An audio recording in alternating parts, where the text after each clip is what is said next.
ಶ್ರೀಕೃಷ್ಣ ಅವತಾರ ಮಾಡಿದಂಥ ದಿನ. ಎಲ್ಲರಿಗೂ ಕೂಡ ಶ್ರೀಕೃಷ್ಣನ ಆಶೀರ್ವಾದಗಳು ಮತ್ತು ಕೃಪೆ ದೊರಕಲಿ ಅಂಥೇಳಿ ಭಗವಂತನನ್ನು ಬೇಡ್ಕೋತೇನೆ.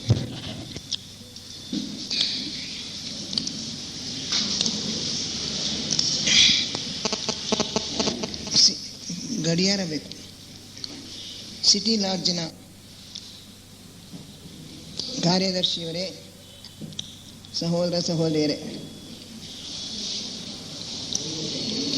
ಥಿಯೋಸಾಫಿಕಲ್ ಸೊಸೈಟಿಯಲ್ಲಿ ಶ್ರೀಕೃಷ್ಣನಿಗೆ ಒಂದು ಪವಿತ್ರವಾದ ಸ್ಥಾನ ಇದೆ. ಮಹರ್ಷಿಗಳು ಮತ್ತು ಯೋಗಿ ಲೆಡ್ಬೇಟರ್ ಅವರು ಇವರೆಲ್ಲರ ಹೇಳಿಕೆಯ ಪ್ರಕಾರ ಶ್ರೀಕೃಷ್ಣ ನಮ್ಮ ಇಂದಿನ ಪ್ರಸ್ತುತ ಜಗದ್ಗುರುಗಳಾಗಿರ್ತಕ್ಕಂಥ ಮೈತ್ರೇಯ ಮಹರ್ಷಿಗಳ ಮೊಟ್ಟ ಮೊದಲನೆಯ ಅವತಾರ. ಭಗವಾನ್ ಗೌತಮ ಬುದ್ಧರು ಬೋಧಿಸತ್ವರಾಗಿ ಅಥವಾ ಜಗದ್ಗುರುಗಳಾಗಿ ಅಧಿಕಾರ ಮುಗಿಸಿದ ನಂತರ ಮೈತ್ರೇಯ ಮಹರ್ಷಿಗಳಿಗೆ ಆ ಪಟ್ಟವನ್ನು ವಹಿಸಿ ಅವರು ಮುಂದಿನ ತಮ್ಮ ಬುದ್ಧ ಪದವಿಯ ಕೆಲಸಗಳನ್ನು ನಿರ್ವಹಿಸೋದಕ್ಕೆ ತೆರಳಿದರು.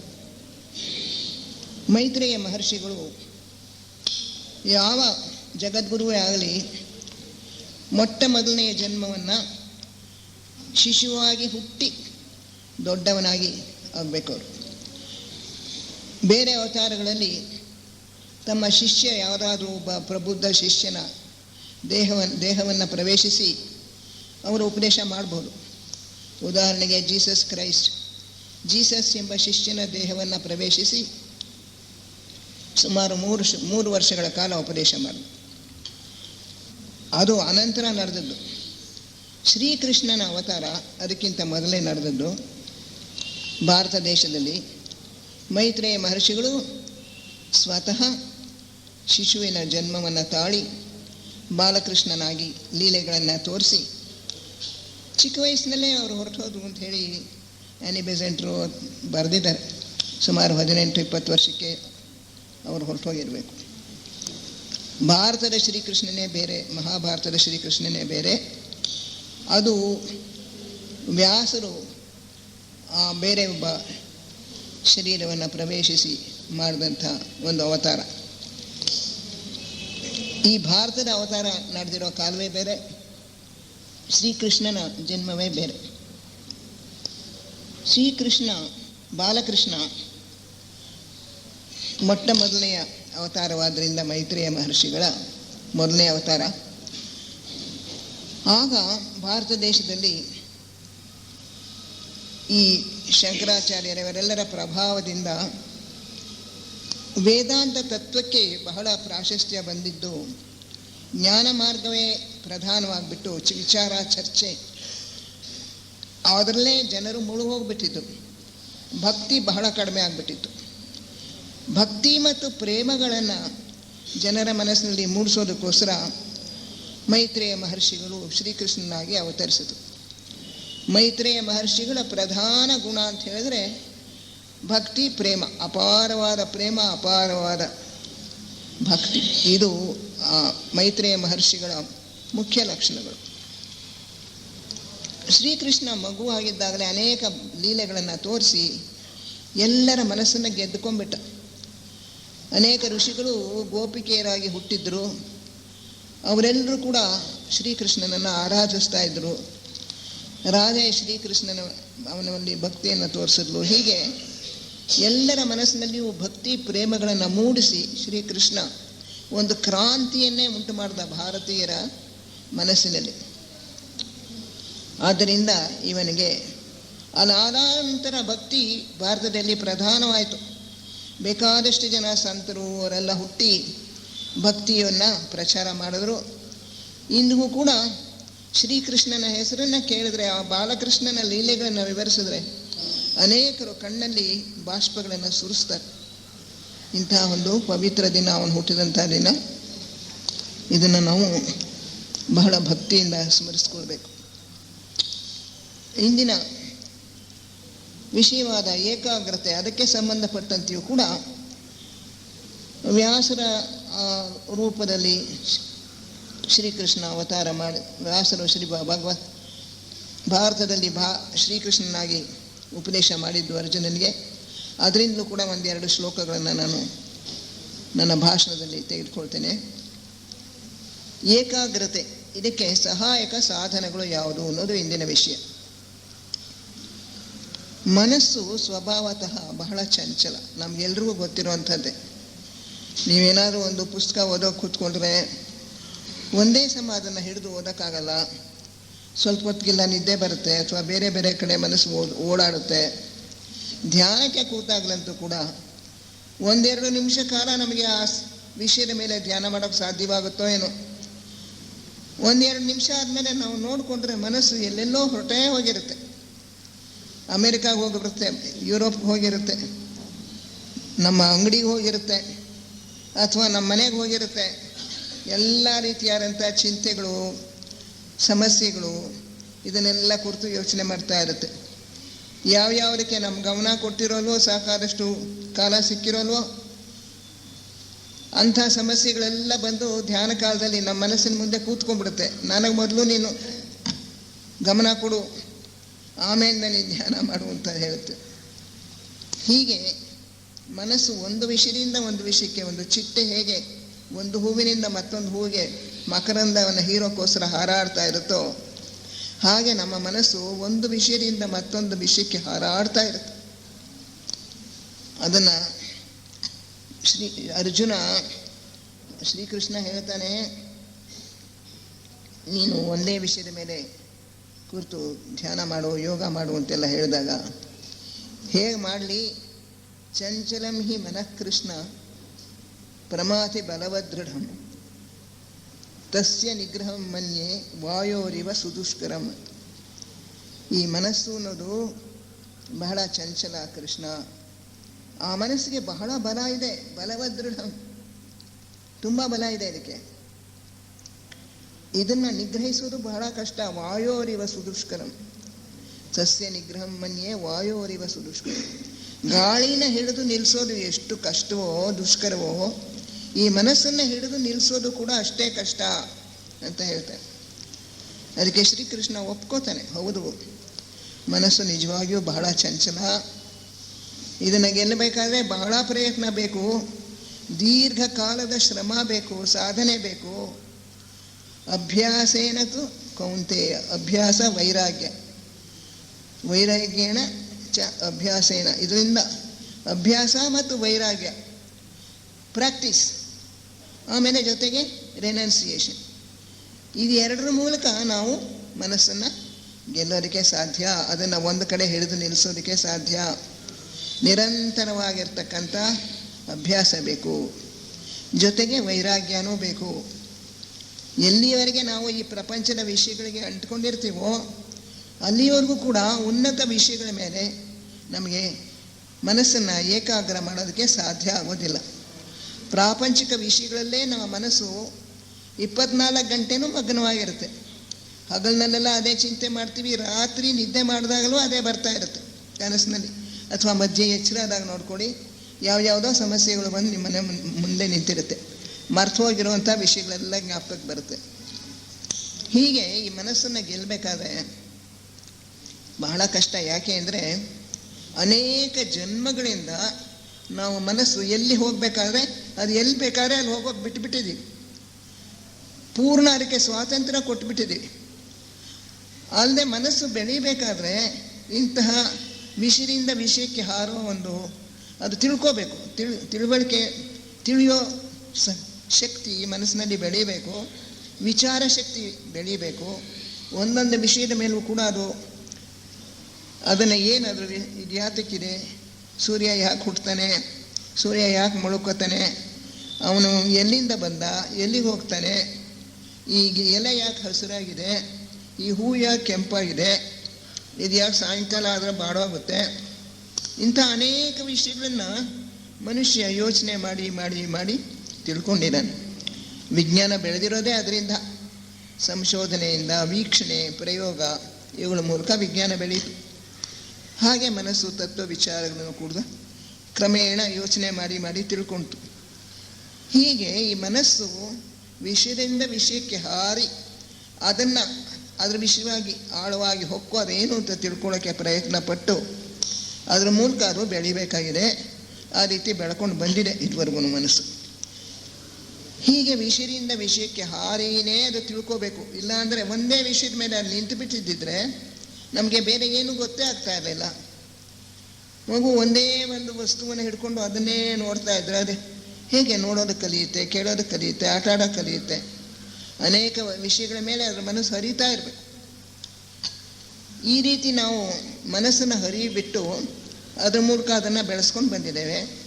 ಹೀಗೆ ಹರಿಯೋದಕ್ಕೆ ಬಿಟ್ಟುಬಿಟ್ಟಿರೋಂಥ ಅನೇಕ ಜನ್ಮಗಳಿಂದ ಬಿಟ್ಟುಬಿಟ್ಟಿರೋವಂಥ ಮನಸ್ಸನ್ನು ಈಗ ಇದ್ದಕ್ಕಿದ್ದಂಗೆ ನೀನು ಇದೊಂದೇ ವಿಷಯ ಯೋಚನೆ ಮಾಡು, ಬರೀ ಪುನರ್ಜನ್ಮದ ವಿಷಯ ಯೋಚನೆ ಮಾಡು ಅಥವಾ ದೇವರ ವಿಷಯ ಯೋಚನೆ ಮಾಡು. ಈ ರೀತಿ ನಾವು ಅದಕ್ಕೆ ಒಂದು ನಿರ್ಬಂಧ, ಒಂದು ಕಟ್ಟುಪಾಡು ಹಾಕಿದರೆ ಆ ನಿರ್ಬಂಧದ ಚೌಕಟ್ಟಿನಲ್ಲಿ ಮನಸ್ಸು ಯೋಚನೆ ಮಾಡೋದು ಬಹಳ ಕಷ್ಟ. ಇದಕ್ಕೆ ಅಭ್ಯಾಸ ಬೇಕು. ಈ ಮನಸ್ಸು ಏಕಾಗ್ರವಾಗಬೇಕಾದ್ರೆ ನಮಗೆ ಏಕಾಗ್ರತೆ ಬಹಳ ಮುಖ್ಯ. ಯಾಕೆಂದರೆ ಜೀವನದಲ್ಲಿ ನಾವು ಯಶಸ್ವಿಯಾಗಬೇಕಾದ್ರೂ ಕೂಡ ಯಾವುದಾದ್ರೂ ಒಂದು ವೃತ್ತಿ ಅಥವಾ ಆಫೀಸ್ ಕೆಲಸದಲ್ಲೇ ಆಗಲಿ, ವ್ಯಾಪಾರದಲ್ಲೇ ಆಗಲಿ, ಮನೆ ಕೆಲಸದಲ್ಲೇ ಆಗಲಿ, ಯಾವ ಒಂದು ಕೆಲಸ ಮಾಡಬೇಕಾದ್ರೂ ಕೂಡ ಏಕಾಗ್ರತೆ ಅವಶ್ಯಕ.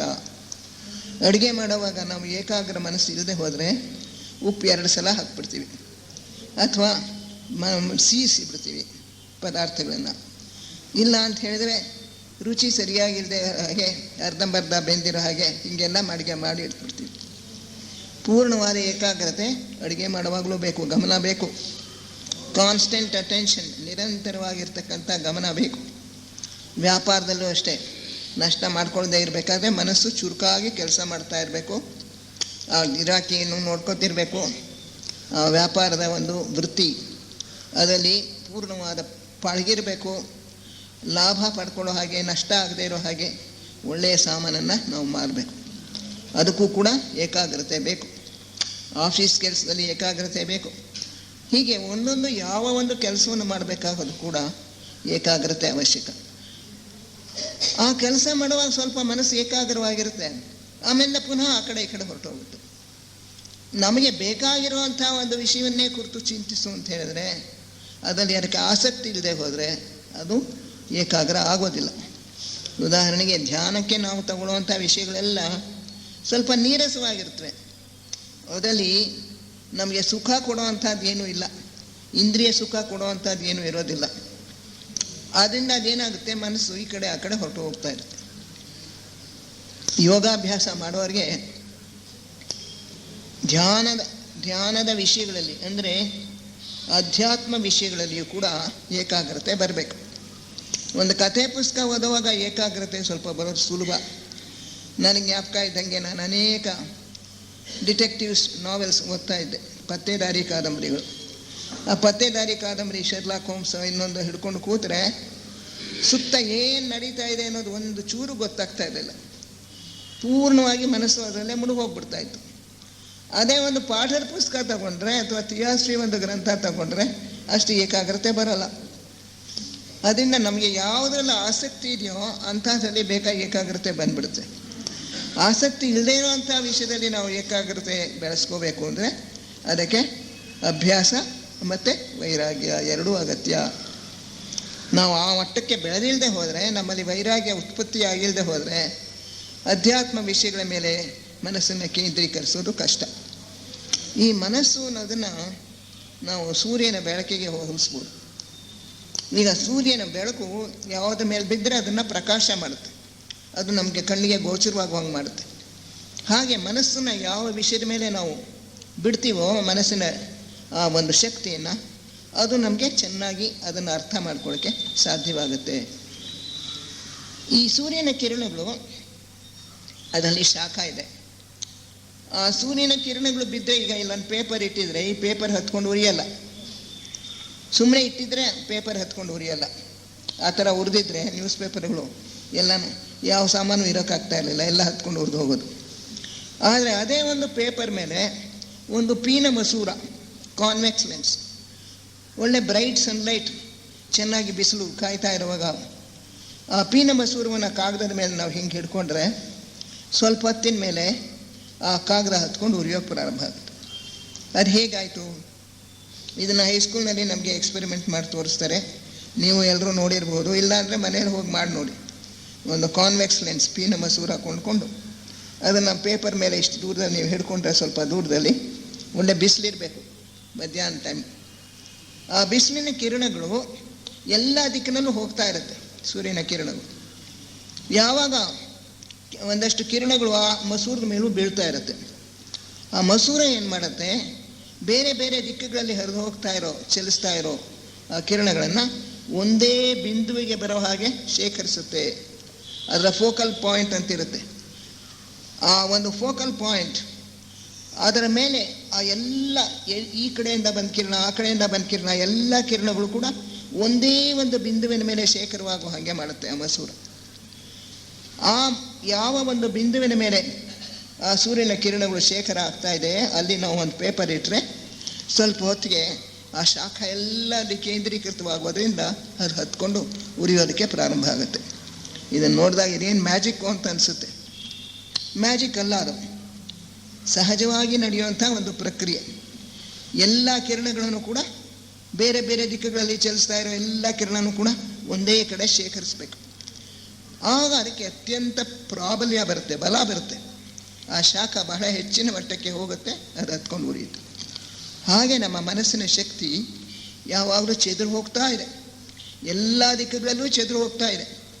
ಆ ಕಡೆ ಇವರು ಏನು ಸೀರೆ ಹುಟ್ಟಿದ್ದಾರೆ ನೋಡ್ತೀವಿ, ಈ ಕಡೆ ಇವರು ಯಾವುದೋ ಮುಖಭಂಗಿಗಳನ್ನು ಮಾಡ್ತಾ ಇದ್ದಾರೆ ಅಂತ ನೋಡ್ತೀವಿ. ಈಗ ಲೆಕ್ಚರರ್ ಎಷ್ಟೊತ್ತಿಗೆ ನಿಲ್ಲಿಸ್ತಾರಪ್ಪ ಅಂತ ಮನಸ್ಸು ಯೋಚನೆ, ಅಥವಾ ಗೋಡೆ ನೋಡ್ತೀವಿ ಈಚೆ. ಹೀಗೆ ಎಲ್ಲ ಕಡೆನೂ ಹೋಗ್ತಾ ಇರೋ ಈ ಮನಸ್ಸಿನ ಶಕ್ತಿ ಹರಿದು ಹಂಚಿ ಹೋಗ್ತಾ ಇದೆ. ಈ ಹರಿದು ಹಂಚಿ ಹೋಗ್ತಾ ಇರೋ ಶಕ್ತಿನ ಒಂದೇ ಬಿಂದುವಿನ ಮೇಲೆ ಕೇಂದ್ರೀಕೃತ ಮಾಡಬೇಕು. ಹೇಗೆ ಆ ಮಸೂರ ಎಲ್ಲ ಸೂರ್ಯನ ಕಿರಣಗಳನ್ನ, ಬೇರೆ ಬೇರೆ ದಿಕ್ಕಿನಲ್ಲಿರೋ ಕಿರಣಗಳನ್ನ, ಅದ್ರ ಮೇಲೆ ಬೀಳ್ತಾ ಇರೋ ಕಿರಣಗಳನ್ನೆಲ್ಲ ಒಂದೇ ಬಿಂದುವಿನಲ್ಲಿ ಶೇಖರಿಸುತ್ತೋ, ಒಂದೇ ಬಿಂದುವಿಗೆ ಬಂದು ಸೇರೋ ಹಾಗೆ ಮಾಡುತ್ತೋ, ಹಾಗೆ ನಮ್ಮ ಮನಸ್ಸಿನಲ್ಲಿ ಹರಿದು ಹೋಗ್ತಾ ಇರ್ತಕ್ಕಂಥ ಈ ಶಕ್ತಿನ ಒಂದೇ ಬಿಂದುವಿನಲ್ಲಿ ಶೇಖರ ಆಗೋ ಹಾಗೆ ನಾವು ಮಾಡ್ಕೊಳ್ಳೋದು ಕಲಿಬೇಕು. ಅದನ್ನು ಕಲಿತಾಗ ಆ ವಸ್ತು, ಯಾವ ಒಂದು ವಸ್ತುವಿನ ಬಗ್ಗೆ ನಾವು ಚಿಂತನೆ ಮಾಡ್ತಾ ಇರ್ತೀವೋ ಅದು ಪ್ರಖರವಾಗಿ ಬೆಳಗುತ್ತೆ, ಪ್ರಕಾಶವಾಗುತ್ತೆ, ಅದರ ವಿಷಯ ನಮಗೆ ಅರ್ಥವಾಗುತ್ತೆ. ಇನ್ನೂ ಆಳಕ್ಕೆ ಹೋಗಿ ಅದರ ಆಳವಾದ ರಹಸ್ಯವನ್ನು ಕೂಡ ನಾವು ಅರ್ಥಕೊಳ್ಳೋಕ್ಕೆ ಸಾಧ್ಯ. ಅದನ್ನೇ ಧ್ಯಾನ, ಧಾರಣ, ಧ್ಯಾನ, ಸಮಾಧಿ ಅಂತ ಹೇಳಿ ಪತಂಜಲಿಯರು ತಮ್ಮ ಯೋಗ ಸೂತ್ರಗಳಲ್ಲಿ ಕರೆದಿದ್ದಾರೆ.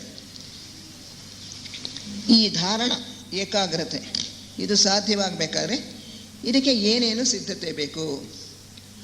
ಹಲವಾರು ಸಿದ್ಧತೆಗಳು, ಪೂರ್ವಭಾವಿ ಸಿದ್ಧತೆಗಳು ಬಹಳ ಅಗತ್ಯ. ಅದನ್ನು ಪತಂಜಲಿಯವ್ರಿಗೂ ಈ ಧಾರಣ, ಧ್ಯಾನ, ಸಮಾಧಿ ಅಂದರೆ ಏಕಾಗ್ರತೆ, ಧ್ಯಾನ, ಸಮಾಧಿ, ಈ ಮೂರನ್ನು ಅಂತರಂಗ ಯೋಗ ಅಂತ ಕರೆದು. ಈ ಅಂತರಂಗ ಯೋಗಕ್ಕೆ ನಾವು ಹೋಗಬೇಕಾದ್ರೆ ಬಹಿರಂಗ ಯೋಗ ಮೊದಲು ಅಭ್ಯಾಸ ಮಾಡಬೇಕು. ಬಹಿರಂಗ ಯೋಗ ಯಾವ್ಯಾವುದು? 5 ಅಂಗಗಳು. ಯಾವ್ಯಾವುದು ಹೇಳಿ? ಯಮ, ನಿಯಮ, ಆಸನ, ಪ್ರಾಣಾಯಾಮ, ಪ್ರತ್ಯಾಹಾರ. ಈ 5 ಅಂಗಗಳನ್ನು ಮೊದಲು ನಾವು ಚೆನ್ನಾಗಿ ಅಭ್ಯಾಸ ಮಾಡಿಕೊಂಡ್ರೆ, ಅದರಲ್ಲಿ ಪಳಗಿದ್ರೆ ಆಮೇಲೆ ನಾವು ಅಂತರಂಗ ಯೋಗಕ್ಕೆ ಕಾಲಿಡೋದಕ್ಕೆ ಸಾಧ್ಯ. ಯಮ, ಅದರಲ್ಲಿ ಏನೇನು ಹೇಳಿದ್ದಾರೆ? ಸತ್ಯ, ಅಹಿಂಸೆ, ಸತ್ಯ, ಆಮೇಲಿಂದ ಅಸ್ತೇಯ, ಬ್ರಹ್ಮಚರ್ಯ, ಅಪರಿಗ್ರಹ. ಅಹಿಂಸೆ, ಹಿಂಸೆ ಮಾಡದೇ ಇರತಕ್ಕಂಥದ್ದು. ಯಾವ ಪ್ರಾಣಿಯನ್ನು ಹಿಂಸೆ ಕೊಲ್ಲದೆ ಇರೋದು ಮಾತ್ರವೇ ಅಲ್ಲ, ಯಾರ ಮನಸ್ಸಿಗೂ ಕೂಡ ಹಿಂಸೆ ಕೊಡದೇ ಇರತಕ್ಕಂಥದ್ದು. ಅಂದರೆ ಅದಕ್ಕೆ ವಿರುದ್ಧವಾಗಿರ್ತಕ್ಕಂಥ ಪ್ರೇಮ, ಕರುಣೆ ಇವುಗಳನ್ನು ಬೆಳೆಸ್ಕೊಳ್ಳುವಂಥದ್ದು, ಇದು ಅಹಿಂಸೆ. ಸತ್ಯ, ಎಲ್ಲ ವಿಷಯದಲ್ಲಿಯೂ ಕೂಡ ಸತ್ಯವನ್ನೇ ಪಾಲಿಸ್ತಕ್ಕಂಥದ್ದು. ಅದನ್ನು ಹೆಚ್ಚು ನಾನು ಹೇಳೋದಕ್ಕೆ ಹೋಗೋದಿಲ್ಲ, ಇದೆಲ್ಲ ಎಲ್ರಿಗೂ ಅದೇ ಬೇರೆ ಸಬ್ಜೆಕ್ಟ್ ಆಗಿಬಿಡುತ್ತೆ. ಅಸ್ತೇಯ, ಯಾವ ವಸ್ತುವನ್ನು ಕಳ್ಳತನ ಮಾಡದೇ ಇರೋದು. ಆಮೇಲಿಂದ ಬ್ರಹ್ಮಚರ್ಯ, ಅದಕ್ಕೆ ಪೂರ್ಣವಾಗಿರ್ತಕ್ಕಂಥ ಇಂದ್ರಿಯ ನಿಗ್ರಹ ಬೇಕು. ಆ ಇಂದ್ರಿಯ ನಿಗ್ರಹವನ್ನು ಬೆಳೆಸ್ಕೊಳ್ತಕ್ಕಂಥದ್ದು. ಅಪರಿಗ್ರಹ, ಇತರರ ವಸ್ತುಗಳನ್ನು ಆಸೆ ಪಡದೇ ಇರೋದು, ತನಗೆ ಸೇರಿಲ್ಲದೆ ಇರತಕ್ಕಂಥ ವಸ್ತುಗಳನ್ನು ಬಯಸದೇ ಇರತಕ್ಕಂಥದ್ದು. ಇದಿಷ್ಟು ಕೂಡ ಯಮ. ಇದನ್ನು ಮೊದಲು ಚೆನ್ನಾಗಿ ಅಭ್ಯಾಸ ಮಾಡಬೇಕು. ಇದನ್ನು ಮಾಡೋದರಿಂದ ವೈರಾಗ್ಯ ಬರುತ್ತೆ. ಯಾವಾಗ ನಾವು ಬ್ರಹ್ಮಚರ್ಯ, ಅಪರಿಗ್ರಹ ಇವುಗಳನ್ನೆಲ್ಲ ಅಭ್ಯಾಸ ಮಾಡ್ತೀವೋ, ಬೇಡದೆ ನಮಗೆ ಅವಶ್ಯಕವಿಲ್ಲದೆ ಇರತಕ್ಕಂಥ ವಸ್ತುಗಳನ್ನು ಬಯಸದೇ ಇರೋದು, ಈ ರೀತಿ ಮಾಡಿದಾಗ ವೈರಾಗ್ಯ ಕ್ರಮೇಣ ಬೆಳೀತಾ ಬರುತ್ತೆ. ನಿಯಮ: ಶೌಚ, ಸಂತೋಷ, ತಪಸ್ಸು, ಆಮೇಲೆ ಸ್ವಾಧ್ಯಾಯ, ಆಮೇಲೆ ಕೊನೆಯದಾಗಿ ಈಶ್ವರ ಪ್ರಣಿಧಾನ. ಇದು ಹೇಳೋದು. ಶೌಚ ಮನಸ್ಸಿನ ಮತ್ತು ಬಹಿರಂಗ ಶುದ್ಧಿ. ನಮ್ಮ ಮನಸ್ಸು ಶುಚಿಯಾಗಿರಬೇಕು, ಮತ್ತು ನಮ್ಮ ದೇಹವೂ ಕೂಡ ಶುಚಿಯಾಗಿರಬೇಕು, ಪರಿಸರ ಶುಚಿಯಾಗಿರಬೇಕು. ಈ ಶುಚಿ ಬಹಳ ಅಗತ್ಯ ಆಧ್ಯಾತ್ಮಿಕ ಜೀವನಕ್ಕೆ. ಅದನ್ನು ಆಮೇಲೆ ಹೇಳ್ತೇನೆ. ಅನಂತರ ಸಂತೋಷ, ತೃಪ್ತಿ. ಏನು ಸಂತೋಷ ಅಂದರೆ ಹ್ಯಾಪಿನೆಸ್ ಅಲ್ಲ, ಇಲ್ಲಿ ಕಂಟೆಂಟ್ಮೆಂಟ್, ತೃಪ್ತಿ. ಏನು ನಮಗೆ ದೇವರು ಕೊಟ್ಟಿದ್ದಾನೋ ಅದರಲ್ಲಿ ತೃಪ್ತಿ ಪಡ್ತಕ್ಕಂಥದ್ದು. ಅಂದರೆ ಕಷ್ಟಪಟ್ಟು ಹೆಚ್ಚಾಗಿ ಸಂಪಾದನೆ ಮಾಡಬಾರ್ದು ಅಂತಲ್ಲ, ಸಂಪಾದನೆ ಮಾಡ್ಬೋದು. ನಮ್ಮ ಅಗತ್ಯಕ್ಕೆ ಎಷ್ಟು ಬೇಕೋ ನಾವು ಅಷ್ಟರಲ್ಲಿ ತೃಪ್ತಿ ಪಟ್ಕೊಳ್ಬೇಕು. ಅಗತ್ಯಕ್ಕಿಂತ ಜಾಸ್ತಿ ನಾವು ಸಂಪಾದನೆ ಮಾಡ್ಕೊಳ್ತಾ ಹೋದರೆ ಅದರಲ್ಲೇ ಕಾಲಹರಣ ಆಗಿಬಿಡುತ್ತೆ. ಎಷ್ಟೆಷ್ಟು ನಮ್ಮ ಹತ್ರ ಹಣ ಜಾಸ್ತಿ ಸೇರುತ್ತೋ ಅಷ್ಟಷ್ಟು ಕೂಡ ನಾವು ಅಡ್ಡದಾರಿಗಳಿಗೆ ಹೋಗುವಂಥ ಸಂಭವ ಜಾಸ್ತಿ. ಏಕಾಗ್ರತೆಗೆ ಅದು ಸಾಧನವಲ್ಲ, ಸಹಾಯಕ ಅಲ್ಲ. ಅದರಿಂದ ತೃಪ್ತಿ ಅದು ಬೇಕು. ಆಮೇಲಿಂದ ಸ್ವಾಧ್ಯಾಯ, ಸ್ವತಃ ವಿಷಯಗಳನ್ನು ಅಧ್ಯಯನ ಮಾಡೋದು. ಅದರಿಂದ ನಮ್ಮ ಏಕಾಗ್ರತೆ ಬೆಳೆಯುತ್ತೆ. ಸ್ವಾಧ್ಯಾಯ, ನಾವೇ ಪುಸ್ತಕಗಳನ್ನು ಓದಿ ಅದನ್ನು ಅರ್ಥ ಮಾಡ್ಕೊಳ್ಳೋಕ್ಕೆ ಪ್ರಯತ್ನ ಪಡೋದು, ಆಳವಾಗಿ ಅದರೊಳಗೆ ಇಳಿಯೋದು, ಆ ಗ್ರಂಥಕರ್ತನ ಮನಸ್ಸಿನಲ್ಲಿ ಇರ್ತಕ್ಕಂಥ ವಿಚಾರಗಳೇನು ಅಂತ ತಿಳ್ಕೊಳ್ಳೋದಕ್ಕೆ ಪ್ರಯತ್ನ ಪಡೋದು. ಈ ವಿಷಯದಲ್ಲಿ ನಾನು ಸ್ವತಃ ಏನು ಹೇಳ್ಬೋದು, ನನ್ನ ಮನಸ್ಸಿಗೆ ಏನು ತೋಚುತ್ತೆ ಅಂತ ಬಗೆದು ನಮ್ಮ ಮನಸ್ಸಿನಿಂದ ಅದನ್ನು ಆಚೆಗೆ ತೆಗಿಬೇಕು. ನಾವು ಏನೇನು ಯೋಚನೆ ಮಾಡಿದ್ದೀವಿ, ನಮಗೆ ನಮ್ಮ ತರ್ಕಕ್ಕೆ ಇದು ಸರಿ ಅಂತ ಅನಿಸುತ್ತೆ, ಇದಲ್ಲ ಅಂದರೆ ನಾನು ಏನು ಬೇರೆ ಏನು ರೀತಿಯಲ್ಲಿ ಯೋಚನೆ ಮಾಡ್ಬೋದು ಇದೇ ವಿಷಯವಾಗಿ. ಉದಾಹರಣೆಗೆ ಪುನರ್ಜನ್ಮ ತಗೊಳ್ಳಿ. ಅನೇಕ ಜನ್ಮಗಳನ್ನು ಮನುಷ್ಯ ಎತ್ತುತ್ತಾನೆ ಅಂತ ಹೇಳ್ತಾರೆ. ಇದು ಯಾತಕ್ಕೆ? ಇದಕ್ಕೆ ಅಗತ್ಯ ಏನಿದೆ? ಒಂದೇ ಜನ್ಮ ಯಾಕೆ ಸಾಲಲ್ಲ? ಒಂದೊಂದು ನಾವು ಚಿಂತನೆ ಮಾಡಬೇಕು. ಪುನರ್ಜನ್ಮ, ಒಂದು ಜನ್ಮದಿಂದ ಇನ್ನೊಂದು ಜನ್ಮಕ್ಕೆ ಉತ್ತಮ ಆಗ್ತಾ ಹೋಗ್ತೀವಿಯೇ ಅಥವಾ ಕೆಳಗೆ ಹೋಗ್ತೀವಿಯೇ? ಈ ಪುನರ್ಜನ್ಮ ಅಂತಿಮ ಗುರಿ ಏನು? ಈ ರೀತಿಯಾಗಿ ಎಲ್ಲ ವಿಷಯಗಳನ್ನು ಕೂಡ ಪುಸ್ತಕದಲ್ಲಿ ಕೊಟ್ಟಿರೋದು, ಕೊಟ್ಟಿಲ್ಲದೆ ಇರೋದನ್ನು ಕೂಡ ನಾವು ಚಿಂತನೆ ಮಾಡ್ತಾ ಹೋಗ್ಬೋದು. ಮನುಷ್ಯ ಪ್ರಾಣಿಯಾಗಿ ಹುಟ್ಟೋದಕ್ಕೆ ಸಾಧ್ಯವೇ? ಇದು ಯಾತಕ್ಕೆ ಸಾಧ್ಯ ಇಲ್ಲ? ತರ್ಕ ಏನು ಹೇಳುತ್ತೆ, ನನ್ನ ಮನಸ್ಸು ಏನು ಹೇಳುತ್ತೆ, ಇದಕ್ಕೆ ಕಾರಣಗಳೇನು? ಈ ರೀತಿ ಒಂದೊಂದು ವಿಷಯವನ್ನು ಕೂಡ ನಾವು ಯೋಚನೆ ಮಾಡ್ತಾ ಹೋದಾಗ ನಮ್ಮ ಮನಸ್ಸಿನಿಂದಲೇ ಹೊಸ ವಿಚಾರಗಳು ಸ್ಫುರಿಸೋದಕ್ಕೆ ಪ್ರಾರಂಭ ಆಗುತ್ತೆ. ನಾವು ಓದಿಲ್ಲದೆ ಇರತಕ್ಕಂಥದ್ದು, ನಾವು ಅದುವರೆಗೂ ಯೋಚನೆ ಮಾಡದೇ ಇರತಕ್ಕಂಥದ್ದು, ಕೆಲವು ಬೇರೆ ಹೊಸ ಕೋಣಗಳು, ಹೊಸ ದೃಷ್ಟಿಗಳು ನಮಗೆ ಗೋಚರವಾಗುತ್ತೆ. ಇದು ಸ್ವಾಧ್ಯಾಯ. ಅನಂತರ ತಪಸ್ಸು. ನಮ್ಮಲ್ಲಿ ಏನೇನು ಅಶುಚಿ ಇದೆಯೋ, ದುರ್ಗುಣಗಳಿವೆಯೋ, ಆಸೆಗಳಿವೆಯೋ ಅದನ್ನೆಲ್ಲ ಭಸ್ಮ ಮಾಡ್ತಕ್ಕಂಥದ್ದು. ತಪ ಅಂದರೆ ಸುಡೋದು, ಅದನ್ನೆಲ್ಲ ಸುಟ್ಟು ಹಾಕ್ತಕ್ಕಂಥದ್ದು. ನಾವು ಅನೇಕ ಜನ್ಮಗಳಿಂದ ಬೇಕಾದಷ್ಟು ಬೇಡದೇ ಇರತಕ್ಕಂಥ ಅಭ್ಯಾಸಗಳನ್ನು ಬೆಳೆಸ್ಕೊಂಡು ಬಂದಿದ್ದೀವಿ. ಕೋಪ, ತಾಪ, ಅಸೂಯೆ, ಹೊಟ್ಟೆ ಕಿಚ್ಚು, ದುರಾಸೆ ಇತ್ಯಾದಿ ಅನೇಕ ದುರ್ಗುಣಗಳು. ಈಗಲೂ ಕೂಡ ನಮ್ಮಲ್ಲಿ ಅನೇಕರಿಗೆ ಇರ್ತಕ್ಕಂಥ ಒಂದು ದುರ್ಗುಣ ಏನು ಅಂತ ಹೇಳಿದ್ರೆ, ನಮಗೆ ಸಂಬಂಧಪಡದೇ ಇರತಕ್ಕಂಥ ವಿಷಯದಲ್ಲಿ ತಲೆ ಹಾಕೋದು, ಎಲ್ಲರ ವಿಷಯದಲ್ಲಿಯೂ ಕೂಡ ಟೀಕೆ ಮಾಡ್ತಕ್ಕಂಥದ್ದು. ಅವನು ಹೀಗೆ, ಇವನು ಹಾಗೆ ಅಂತ ಹೇಳಿ ಟೀಕೆ ಮಾಡೋದು. ನಾವು ಮನಸ್ಸಿನಲ್ಲಿ ಟೀಕೆ ಮಾಡ್ಕೊಳ್ಳೋದಲ್ಲದೆ ಅದನ್ನು ಬೇರೆಯವ್ರಿಗೂ ಹೇಳೋದು. ಹೀಗೆ ಇದೆಲ್ಲವೂ ಕೂಡ ಸಾಮಾನ್ಯವಾಗಿ ಎಲ್ಲರಲ್ಲೂ ಕಂಡು ಬರ್ತಕ್ಕಂಥ ದೋಷಗಳು. ಜೊತೆಗೆ ಅಹಂಕಾರ, ನಾನು ಹೆಚ್ಚು ಅನ್ನೋ ಒಂದು ಭಾವನೆ, ಇತರರಲ್ಲಿರೋ ದೋಷಗಳನ್ನು ಹುಡುಕೋದು, ಅದನ್ನು ಎತ್ತಿ ಆಡೋದು, ಇವೆಲ್ಲ ನಮ್ಮಲ್ಲಿ ಇನ್ನೂ ಇರ್ತಕ್ಕಂಥ ದುರ್ಗುಣಗಳು. ಇದನ್ನೆಲ್ಲ ಸಂಪೂರ್ಣವಾಗಿ ನಾವು ತ್ಯಜಿಸಬೇಕಾಗತ್ತೆ. ಹೀಗೆ ಅದನ್ನೆಲ್ಲ ನಾವು ತ್ಯಜಿಸಬೇಕಾದ್ರೆ ತಪಸ್ಸು, ಸುಟ್ಟು ಹಾಕೋದು, ನಮ್ಮ ಮನಸ್ಸಿನ ಆಳಕ್ಕೆ ಇಳಿದು ಒಂದೊಂದೇ ಇಂಥ ವಿಷಯಗಳನ್ನು ಕುರಿತು ಚಿಂತನೆ ಮಾಡಿ, ಇದು ನಾನು ಅನೇಕ ಜನ್ಮಗಳಿಂದ ಬೆಳೆಸ್ಕೊಂಡು ಬಂದುಬಿಟ್ಟಿದ್ದೇನೆ, ನನ್ನ ಆತ್ಮನ ಗುಣ ಅಲ್ಲ ಇದು ಏನಿದ್ರೂ ಕೂಡ ನನ್ನ ದೇಹಾತ್ಮನಿಗೆ ಸಂಬಂಧಪಟ್ಟಿದ್ದು, ನನ್ನ ಮನಸ್ಸಿಗೆ ಸಂಬಂಧಪಟ್ಟದ್ದು, ಇದು ನನಗೆ ಬೇಡ, ನಾನು ನಿಜವಾಗಿಯೂ ಕೂಡ ಆತ್ಮ ಅಂತ ಹೇಳಿ ಆ ಬೇಡದೇ ಇರತಕ್ಕಂಥ ಅಭ್ಯಾಸಗಳನ್ನೆಲ್ಲ ಸುಟ್ಟು ಹಾಕಬೇಕು.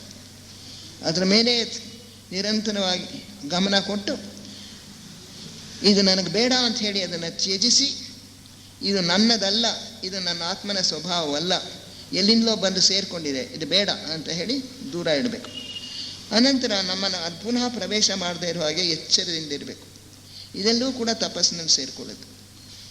ಆಮೇಲೆ ಶೌಚ, ಸಂತೋಷ, ತಪಸ್ಸು, ಸ್ವಾಧ್ಯಾಯ ಆಯಿತು. ಕೊನೆಯಲ್ಲಿ ಈಶ್ವರ ಪ್ರಣಿಧಾನ, ನಮ್ಮನ್ನು ನಾವು ಸಂಪೂರ್ಣವಾಗಿ ಈಶ್ವರನಿಗೆ ಅರ್ಪಣೆ ಮಾಡ್ಕೊಂಡ್ಬಿಡೋರು.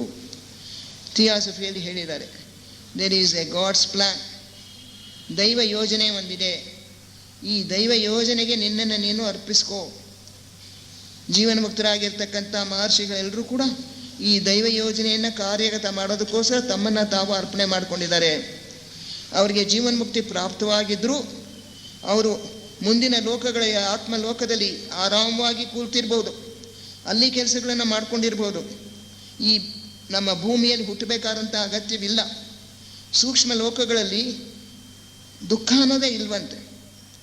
ಮನಸ್ಸಿಗಿಂತ ನಾವು ಮೇಲಕ್ಕೆ ಏರ್ಬಿಟ್ರೆ, ಬುದ್ಧಿಲೋಕ ಅಥವಾ ಆತ್ಮಲೋಕಕ್ಕೆ ಹೋದರೆ ಅಲ್ಲಿ ದುಃಖ ಅನ್ನೋದು ಇಲ್ಲವೇ ಇಲ್ಲ, ಅಲ್ಲಿ ಪ್ರವೇಶವೇ ಇಲ್ಲ. ಅಲ್ಲಿ ಕೆಲಸ ಮಾಡಿದ್ರೆ ಆಯಾಸವೇ ಆಗೋಲ್ಲ ಅಂತಾರೆ ಲೇಟ್ಬೇಟರವರು. ನಮ್ಮ ಭೂಮಿಯ ಮೇಲೇ ಕಷ್ಟ, ಇಲ್ಲಿ ಆಯಾಸ, ಹಸಿವು, ನೀರು ಬೇಕು, ಜೊತೆಗೆ ನಿದ್ದೆ ಬೇಕು, ಇವೆಲ್ಲ ಇದೆ. ಆದರೆ ಸೂಕ್ಷ್ಮ ಲೋಕಗಳಲ್ಲಿ ಕೆಲಸ ಮಾಡೋರಿಗೆ ಆನಂದ ಇರುತ್ತಂತೆ. ಎಷ್ಟೇ ಕೆಲಸ ಮಾಡಿದ್ರು ಅದರಿಂದ ಆನಂದ ಸಿಗುತ್ತೆ ಹೊರತು ಶ್ರಮ ಆಗೋಲ್ವಂತೆ. ಅಂಥ ಕೆಲಸ ಮಾಡ್ಕೊಂಡಿರ್ಬೋದು ಕುತುಮಿಯವರು, ಮಹರ್ಷಿ ಮೌರ್ಯರು, ಎಲ್ಲರೂ ಕೂಡ, ಬುದ್ಧ. ಆದರೆ ಯಾತಕ್ಕೋಸ್ಕರ ಅವರು ಈ ಜಗತ್ತಿನಲ್ಲಿ ಜನ್ಮ ಎತ್ತಿದ್ರು, ಈಗಲೂ ಎತ್ತಿದ್ದಾರೆ.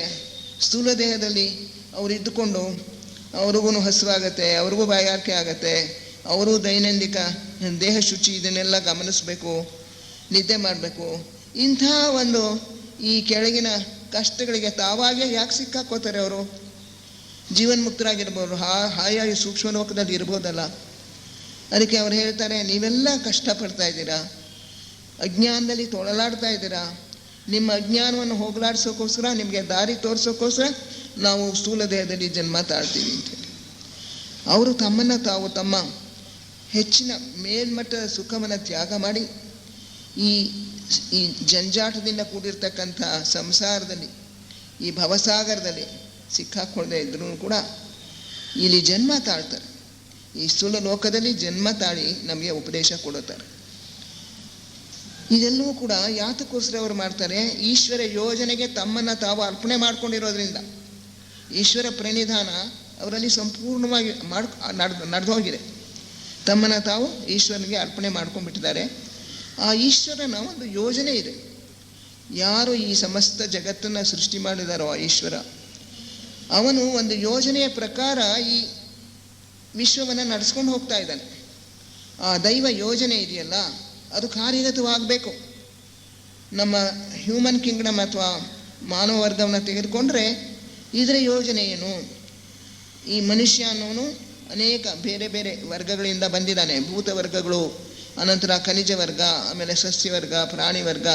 ಅದಾದ ನಂತರ ನಾವು ಈ ಮನುಷ್ಯ ಜನ್ಮಕ್ಕೆ ಬಂದಿದೆ. ಮನುಷ್ಯ ಜನ್ಮದ ಗುರಿ ಏನು? ಜೀವನ್ಮುಕ್ತಿ. ಜೀವನ್ಮುಕ್ತಿ ಪಡೆದು ಬಿಟ್ಟ ಮೇಲೆ ಅವನ ಸಂಸರಣೆ ಏನು ನಿಲ್ಲಲ್ಲ, ಮುಂದಕ್ಕೂ ಹೋಗಬೇಕು. 6ನೇ ದೀಕ್ಷೆ, 7ನೇ ದೀಕ್ಷೆ, 8ನೇ ದೀಕ್ಷೆ, 9ನೇ ದೀಕ್ಷೆ. ಕೊನೆಗೆ ಅವನು ಒಬ್ಬ ಸೂರ್ಯ, ಒಂದು ಸೌರ ಬ್ರಹ್ಮಾಂಡದ ಅಧಿಪತಿ ಆಗ್ತಾನೆ ಅಂದ್ಕೊಂಡ್ರೆ ಅದಕ್ಕೂ ಮುಂದೆ ಇದೆಯಂತೆ. ಅದು ಸಂಸರಣೆ ಅನ್ನೋದಕ್ಕೆ ಕೊನೆಯೇ ಕಾಣೋಲ್ಲ ಅಂತ ಹೇಳ್ತಾರೆ. ಇದು ದೈವ ಯೋಜನೆ.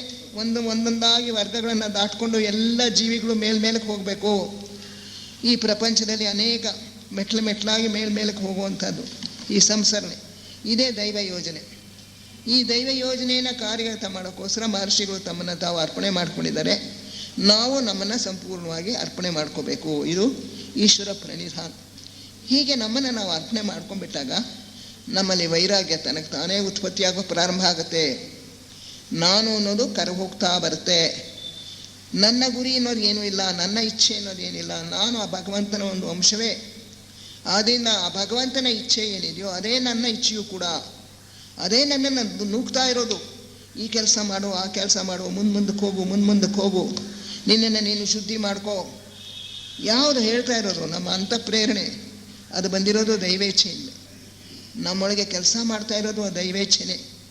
ಆದರೆ ಈ ನಾನು ಅನ್ನೋ ಒಂದು ಹೊದಿಕೆ ನಮ್ಮ ಹೊದ್ಕೊಂಡ್ಬಿಟ್ಟಿದ್ದೀವಲ್ಲ, ಅದು ನಮಗೆ ಅಡ್ಡಿ ಮಾಡ್ತಾ ಇದೆ. ಇದನ್ನು ನಾವು ಭಸ್ಮ ಮಾಡಬೇಕು.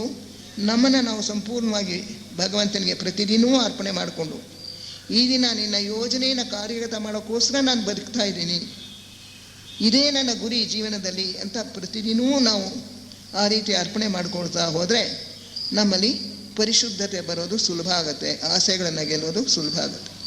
ಆದ್ದರಿಂದ ನಿಯಮ. ಆಮೇಲೆ ಆಸನ. ನಾವು ಧ್ಯಾನಕ್ಕೆ ಕೂತ್ಕೊಂಡಾಗ ಅಥವಾ ವ್ಯಾಸಂಗಕ್ಕೆ ಯಾವುದಾದ್ರೂ ಒಂದು ಪುಸ್ತಕವನ್ನು ಓದೋಕ್ಕೆ ಕೂತ್ಕೊಂಡ್ರೂ ಕೂಡ ನಮ್ಮ ಆಸನ ಸ್ಥಿರವಾಗಿರಬೇಕು, ಸುಖಕರವಾಗಿರಬೇಕು. ಸ್ಥಿರಂ ಸುಖಂ ಆಸನಂ. ಸ್ಥಿರವಾಗಿರಬೇಕು. ಸುಮ್ಮನೆ ಈ ಕಡೆ ಆ ಕಡೆ ಅಲ್ಲಾಡ್ತಾ ಇರೋದು, ಆ ಕಡೆ ಈ ಕಡೆ ನೋಡ್ತಾ ಇರೋದು, ಇದೆಲ್ಲ ಬೇಡ. ಯಾವ ಅನಗತ್ಯವಾದ ಚಲನೆಗಳನ್ನು ಮಾಡದೆ ಒಂದು ನಿಶ್ಶಬ್ದವಾಗಿರ್ತಕ್ಕಂಥ ಒಂದು ಸ್ಥಳದಲ್ಲಿ ನಾವು ಕುರ್ಚಿ ಮೇಲೋ ಚಾಪೆ ಮೇಲೋ ಸರಿಯಾದ ರೀತಿಯಲ್ಲಿ ಕುಳಿತುಕೊಂಡು ಕಂಫರ್ಟಬಲ್ ಪೊಸಿಷನ್, ನಮಗೆ ಸೌಕರ್ಯವಾಗಿರಬೇಕು ಅಂಥ ಒಂದು ಆಸನದಲ್ಲಿ ಅಂಥ ಒಂದು ಭಂಗಿಯಲ್ಲಿ ಕುಳಿತುಕೊಂಡು ಪುಸ್ತಕವನ್ನು ಓದೋದಕ್ಕೆ ಪ್ರಾರಂಭ ಮಾಡಬೇಕು ಅಥವಾ ಧ್ಯಾನ ಮಾಡೋಕ್ಕೆ ಪ್ರಾರಂಭ ಮಾಡಬೇಕು. ಅಲ್ಲಿ ಆ ವಾತಾವರಣ ಶುಚಿಯಾಗಿರಬೇಕು, ಚೊಕ್ಕಟವಾಗಿರಬೇಕು, ಅಂದವಾಗಿರಬೇಕು. ಕುರೂಪವಾಗಿತ್ತು ಅಂತ ಹೇಳಿದ್ರೆ ನಮ್ಮ ಮನಸ್ಸು ಆ ಕಡೆ ಈ ಕಡೆ ಹೋಗ್ತಾ ಇರುತ್ತೆ. ಏನು ಈ ಗೋಡೆ ಮೇಲೆ ಇಷ್ಟೊಂದು ಕರೆ ಆಗಿಬಿಟ್ಟಿದೆ, ಇದ್ಯಾತಕ್ಕೆ ಈ ಸಾಮಾನುಗಳೆಲ್ಲ ಹೆಂಗೆಂಗೋ ಜೋಡಿಸಿದ್ದಾರೆ, ಈ ಪುಸ್ತಕ ಜೋಡಿಸಿರೋದು ಸರಿಯಾಗಿಲ್ಲ, ಅಡ್ಡಡ್ಡವಾಗಿ ಹೋಗಿದೆ, ಹೀಗೆಲ್ಲ ಮನಸ್ಸು ಎಲ್ಲ ಕಡೆ ಚಲಿಸ್ತಾ ಇರುತ್ತೆ. ಅದಕ್ಕೆ ಮೊದಲೇ ಶುಚಿ ಮಾಡ್ಕೊಬೇಕು. ಕೊಠಡಿಯನ್ನು ಶುಚಿ ಮಾಡಿಕೊಂಡು ಪುಸ್ತಕಗಳು ಮತ್ತು ಬೇರೆ ಸಾಮಾನುಗಳು ಏನೇನಿದೆಯೋ ಎಲ್ಲವನ್ನೂ ಅಂದವಾಗಿ ಜೋಡಿಸ್ಕೊಂಡು ನಮ್ಮ ಮನಸ್ಸಿಗೆ ಹಿತಕರವಾಗಿರೋ ಹಾಗೆ ಅಲ್ಲಿ ಒಳ್ಳೆಯ ಒಂದು ಆಸ್ಟ್ರಲ್ ಇನ್ಫ್ಲೂಯೆನ್ಸ್ ಅಂತೀವಿ, ಕಾಮಲೋಕದ ಒಂದು ನಮ್ಮ ಪ್ರಭಾವ ಅದು ಕೂಡ ಪರಿಶುದ್ಧವಾಗಿರೋ ಹಾಗೆ ನಾವು ನೋಡ್ಕೋಬೇಕು. ಎಲ್ಲಿ ಓರಣ ಒಪ್ಪ ಇದೆಯೋ ಅಲ್ಲಿ ದೇವತೆಗಳು ಬರ್ತಾರಂತೆ. ಎಲ್ಲಿ ಅಶುಚಿ ಒಂದು ರೀತಿಯಾದಂಥ ಗಲೀಜಾಗಿ ಜೋಡಿಸೋದು, ವ್ಯವಸ್ಥೆ ಇಲ್ಲದೆ ಇರೋದು, ಅಂಥ ಕಡೆಯಿಂದ ದೇವತೆಗಳು ಓಡೋಗ್ತಾರೆ. ನಮ್ಮ ಏಕಾಗ್ರತೆಗೆ ದೇವತೆಗಳ ಸಹಾಯವೂ ಬೇಕು. ಅದಕ್ಕೋಸ್ಕರವೇ ನೋಡಿ ಮೀಟಿಂಗ್ಗಳು ಇನ್ನೊಂದು ಮಾಡೋದಕ್ಕೆ ಮೊದಲು ಅಲ್ಲೆಲ್ಲ ಗಂಧದ ಚಕ್ಕೆ ಇಂಥದ್ದು ಧೂಪ ಹಾಕ್ತೀವಿ. ಒಳ್ಳೆಯ ದೇವತೆಗಳನ್ನು ಆಕರ್ಷಿಸೋದಕ್ಕೋಸ್ಕರ ಎಲ್ಲವನ್ನೂ ಶುಚಿ ಮಾಡ್ತೀವಿ. ಮೀಟಿಂಗ್ ಆಗುವ ಜಾಗವನ್ನು ಕಸ ಕಡ್ಡಿ ಇರಬಾರ್ದು, ಮೇಲ್ಗಡೆ ಜೇಡ್ರ ಬೆಲೆ ಅದು ಇದು ನೇತಾಡ್ತಾ ಇರಬಾರ್ದು, ಎಲ್ಲ ಕುರ್ಚಿಗಳನ್ನು ಜೋಡಿಸೋದು ಸರಿಯಾಗಿ ಜೋಡಿಸ್ಬೇಕು. ಹೀಗೆ ಒಂದು ಎಲ್ಲಿ ಒಪ್ಪ ಓರಣ ಒಂದು ಆರ್ಡರ್ ಅಂತೀವಿ, ವ್ಯವಸ್ಥೆ ಇದೆಲ್ಲ ಇರುತ್ತೋ ಅಲ್ಲಿ ವಾತಾವರಣ ಕೂಡ ಸೂಕ್ಷ್ಮ ವಾತಾವರಣ ಶುದ್ಧವಾಗತ್ತೆ. ಅಂಥ ಕಡೆ ದೇವತೆಗಳು ಬಂದು ತಮ್ಮ ಆಶೀರ್ವಾದವನ್ನು, ತಮ್ಮ ಅನುಗ್ರಹವನ್ನು, ತಮ್ಮ ಶಕ್ತಿಯನ್ನು ಕೊಡೋದಕ್ಕೆ ಸಹಾಯಕವಾಗುತ್ತೆ. ಅದರಿಂದ ಈ ಒಪ್ಪ ಓರಣ ಶುಚಿತ್ವ ಇದೆಲ್ಲ ಬಹಳ ಮುಖ್ಯ ಏಕಾಗ್ರತೆಗೆ. ನಾವು ಪಾಠ ಸ್ಕೂಲ್ನಲ್ಲಿ ಓದುವಂಥ ವಿದ್ಯಾರ್ಥಿಗೂ ಇದೆಲ್ಲ ಅಗತ್ಯ. ರಾಮಕೃಷ್ಣ ಮಠದ ಸ್ವಾಮಿ ಪುರುಷೋತ್ತಾನಂದಜಿ ದಿ ಸೀಕ್ರೆಟ್ ಆಫ್ ಕಾನ್ಸಂಟ್ರೇಷನ್ ಅಂತ ಒಂದು ಚಿಕ್ಕ ಪುಸ್ತಕ ಬರೆದಿದ್ದಾರೆ. ವಿದ್ಯಾರ್ಥಿಗಳಿಗೆ ತಮ್ಮ ಪಾಠ ಪ್ರವಚನಗಳ ಮೇಲೆ ಏಕಾಗ್ರತೆ ಬರೋದಕ್ಕೆ ಹೇಗೆ ಮಾಡಬೇಕು ಅಂಥೇಳಿ ಅದನ್ನೇ ಅವರು ಇದೆಲ್ಲ ಹೇಳ್ತಾರೆ. ಶುಚಿ, ಓರಣ, ಒಂದು ಆರ್ಡರ್, ಒಂದು ವ್ಯವಸ್ಥೆ, ಇದೆಲ್ಲ ಬಹಳ ಮುಖ್ಯ. ಆನಂತರ ಇನ್ನೇನೇನು ನಮಗೆ ಬೇಕಾಗಿರ್ತಕ್ಕಂಥ ಈ ಏಕಾಗ್ರತೆಗೆ ಸಹಾಯಕವಾಗುವಂಥ ಸಾಧನಗಳು ಮತ್ತೇನು, ಹೆಚ್ಚು ಅಲ್ಲಿ ಡಿಸ್ಟರ್ಬ್ ಆಗದೆ ಇರೋಂಗೆ ನೋಡ್ಕೋಬೇಕು. ನಾವು ಧ್ಯಾನ ಕೂತ್ಕೊಂಡಾಗ ಮೊದಲೇ ಮನೆಯವ್ರಿಗೆ ಹೇಳಿಬಿಡಬೇಕು, ನಾನು ಒಂದು 15 ನಿಮಿಷ ಅಥವಾ 20 ನಿಮಿಷ ಅಥವಾ ಅರ್ಧ ಗಂಟೆ ನಾನು ಇಷ್ಟೊತ್ತು ಧ್ಯಾನ ಮಾಡ್ತೀನಿ, ದಯವಿಟ್ಟು ಆ ಕಾಲದಲ್ಲಿ ಯಾರಾದರೂ ವಿಸಿಟರ್ಸ್ ಬಂದರೆ ನನ್ನನ್ನು ಕರೀಬೇಡಿ, ನನ್ನನ್ನು ಎಬ್ಬಿಸ್ಬೇಡಿ, ಇಲ್ಲಿಗೆ ಕಳಿಸ್ಬಿಡಬೇಡಿ, ನನಗೆ ಸ್ವಲ್ಪ ನಿಶ್ಶಬ್ದವಾಗಿರೋ ಹಾಗೆ ನೋಡ್ಕೊಳ್ಳಿ ಅಂತ ಮನೆಯವರಿಗೆ ಹೇಳಬೇಕು. ಅನಂತರ ನಾವು ಕೂತ್ಕೊಂಡು ಧ್ಯಾನಕ್ಕೋ ಅಥವಾ ನಮ್ಮ ಪುಸ್ತಕ ವ್ಯಾಸಂಗಕ್ಕೋ ನಾವು ಕೂತ್ಕೊಂಡು ಒಂದೇ ಮನಸ್ಸಿನಿಂದ ಮೊದಲೇ ಸ್ವಲ್ಪ ಪ್ರಾರ್ಥನೆ ಮಾಡಿ ಸ್ವಲ್ಪ ಒಂದು ಶ್ಲೋಕ ಹೇಳ್ಕೊಬೋದು, ಅಥವಾ ಸ್ವಲ್ಪ ಒಂದು 5 ನಿಮಿಷಗಳ ಕಾಲ ಜಪ ಮಾಡ್ಬೋದು, ಓಂಕಾರ ಹೇಳ್ಬೋದು. ಇಂಥದ್ದೇನಾದರೂ ಒಂದು ಪ್ರಿಲಿಮಿನರಿ ಎಕ್ಸರ್ಸೈಸ್ ಪೂರ್ವಭಾವಿಯಾಗಿ ಒಂದು ಮಾಡಿಕೊಂಡು, ಅಥವಾ ಒಂದು ನಿಮಗೆ ಸಂಗೀತದಲ್ಲಿ ಆಸಕ್ತಿ ಇದ್ದರೆ ಒಂದು ಹಾಡು ಹೇಳ್ಕೊಬೋದು. ಒಂದು ಒಳ್ಳೆಯ ಸಂಗೀತ ಶ್ರುತಿ ಇರ್ತಕ್ಕಂಥ, ಸರಿಯಾಗಿ ಶ್ರುತಿ ಇರ್ತಕ್ಕಂಥ ಒಂದು ಕ್ಯಾಸೆಟ್ಟು ಅಂಥದ್ದೇನಾದರೂ ಹಾಕ್ಕೊಂಡು ಕೇಳ್ಬೋದು. ಈ ರೀತಿ ಮನಸ್ಸು ಅದು ಇಮೋಷ್ನಲ್ ಬಾಡಿ ಅಂತ ಹೇಳ್ತೀವಲ್ಲ, ನಮ್ಮ ಕಾಮದೇಹ, ಈ ಕಾಮದೇಹದಲ್ಲಿ ಮನೋದೇಹದಲ್ಲಿ ನಿರಂತರವಾಗಿ ಡಿಸ್ಟರ್ಬೆನ್ಸಸ್, ಅಲ್ಲಿ ಚಂಚಲತೆಗಳು, ಕಳಕಾಟ ಇದೆಲ್ಲ ಇರುತ್ತೆ. ಮನೆ ವ್ಯವಹಾರ, ನಮ್ಮ ಆಫೀಸ್ ವ್ಯವಹಾರ ಇದೆಲ್ಲ ನಾವು ಮುಳುಗಿಬಿಟ್ಟಿರೋದ್ರಿಂದ ಆ ಕಾಮದೇಹದಲ್ಲಿ ಮನೋದೇಹದಲ್ಲಿ ಒಂದು ನೆಲೆ ಇರೋದಿಲ್ಲ, ಸರಿಯಾದಂಥ ಶಾಂತಿ ಇರೋದಿಲ್ಲ. ಎಲ್ಲ ವೈಬ್ರೇಷನ್ಸ್ ಇದೆಯಲ್ಲ, ಸ್ಪಂದಗಳು ಸಿಕ್ಕಾಪಟ್ಟೆ ಹೋಗ್ತಾ ಇರುತ್ತೆ. ಅದನ್ನೆಲ್ಲ ಸ್ವಲ್ಪ ಸ್ಥಗಿತಗೊಳಿಸ್ಬೇಕು, ಒಂದು ಶಾಂತ ಸ್ಥಿತಿಗೆ ತಂದುಕೊಡ್ಬೇಕು. ಅದಕ್ಕೆ ಇಂಥ ಒಂದು ಪೂರ್ವಭಾವಿ ಸಿದ್ಧತೆ ಬಹಳ ಅಗತ್ಯ. ಸ್ನಾನ ಮಾಡೋದು, ಶುಚಿಯಾಗಿ ಸ್ನಾನ ಮಾಡೋದು, ಒಳ್ಳೆಯ ಶುಚಿಯಾಗಿರೋ ಬಟ್ಟೆಗಳನ್ನು ಹಾಕ್ಕೊಳ್ಳೋದು, ದೇವರಿಗೆ ನಮಸ್ಕಾರ ಮಾಡೋದು ಅಥವಾ ಪೂಜೆ ಮಾಡೋದು, ಏನಾದರೂ ಪದ್ಧತಿ ಇದ್ದರೆ ಅದನ್ನು ಮಾಡೋದು. ಈ ರೀತಿ ಇದೆಲ್ಲ ಮಾಡೋದ್ರಿಂದ ಮನಸ್ಸು ಒಂದು ಹದಕ್ಕೆ ಬರುತ್ತೆ. ನಮ್ಮ ಇಮೋಷನ್ಸ್, ರಾಗಭಾವಗಳು ತಟಸ್ಥ ಸ್ಥಿತಿಗೆ ಬರುತ್ತವೆ. ಮನಸ್ಸಿನ ಚಂಚಲತೆ ಕಮ್ಮಿ ಆಗುತ್ತೆ. ಇದಲ್ಲದೆ ಇನ್ನೇನು ಪೂರ್ವಭಾವಿ ಸಿದ್ಧತೆಗಳನ್ನು ನಾವು ಮಾಡ್ಕೋಬೋದು ಹೇಳಿ ನೋಡೋಣ. ನಾವು ಆಹಾರ ಎಂಥದ್ದು ಸೇವಿಸಬೇಕು. ಈ ಏಕಾಗ್ರತೆಗೆ, ಧ್ಯಾನಕ್ಕೆ ಸಹಾಯಕವಾಗಿರ್ತಕ್ಕಂಥ ಆಹಾರ ಎಂಥದ್ದು? ಸಾತ್ವಿಕ ಆಹಾರ. ಮಾಂಸಾಹಾರ ಬಿಟ್ಟುಬಿಡಬೇಕು, ಸಂಪೂರ್ಣವಾಗಿ ವರ್ಜ್ಯ. ಆಲ್ಕೋಹಾಲ್, ಮದ್ಯಪಾನ ಯಾವುದೇ ರೀತಿಯಲ್ಲಿ, ಬಿಯರ್ ಆಗಲಿ ಇನ್ನೊಂದಾಗಲಿ, ಯಾವುದೇ ಒಂದು, ಈಗಂತೂ ಮದ್ಯಪಾನಕ್ಕೆ ಇನ್ನೂ ಜಾಸ್ತಿ ಪ್ರೋತ್ಸಾಹ ಕೊಡ್ತಾ ಇದೆ ಸರ್ಕಾರನೇ. ದ್ರಾಕ್ಷಿ ಬೆಳೆಗಾರರಿಗೆ ಪ್ರೋತ್ಸಾಹ ಕೊಡ್ತೀವಿ, ಇನ್ನೂ ಜಾಸ್ತಿ ವೈನ್ ಫ್ಯಾಕ್ಟ್ರೀಸ್ಗೆ ಲೈಸೆನ್ಸ್ ಕೊಡ್ತೀವಿ ಅಂತೆಲ್ಲ ಹೇಳ್ತಾ ಇದ್ದಾರೆ. ಎಲ್ಲ ಹೋಟ್ಲ್ಗಳಲ್ಲೂ ಬೇಕಾದ್ರೆ ವೈನ್ ಸರ್ವ್ ಮಾಡೋಕ್ಕೆ ಪರ್ಮಿಷನ್ ಕೊಡ್ಬೋದು ಅಂತೆಲ್ಲ ಯೋಚನೆ ಮಾಡ್ತಿದ್ದಾರೆ. ಈಗ ಬರ್ತಾ ಸಿಗರೇಟ್ ಸೇವನೆ ಮತ್ತು ಮಾದಕ ದ್ರವ್ಯಗಳನ್ನು ತಗೊಳ್ಳೋದು, LSD ಇತ್ಯಾದಿ ದ್ರವ್ಯಗಳನ್ನು ತಗೊಳ್ಳೋದು, ಅಫೀಮು ಮತ್ತು ಮದ್ಯ ಸೇವನೆ, ಇದೆಲ್ಲ ಜಾಸ್ತಿ ಆಗಿಬಿಡ್ತಾ ಇದೆ ಈಗಿನ ನಾಗರಿಕತೆಯಲ್ಲಿ.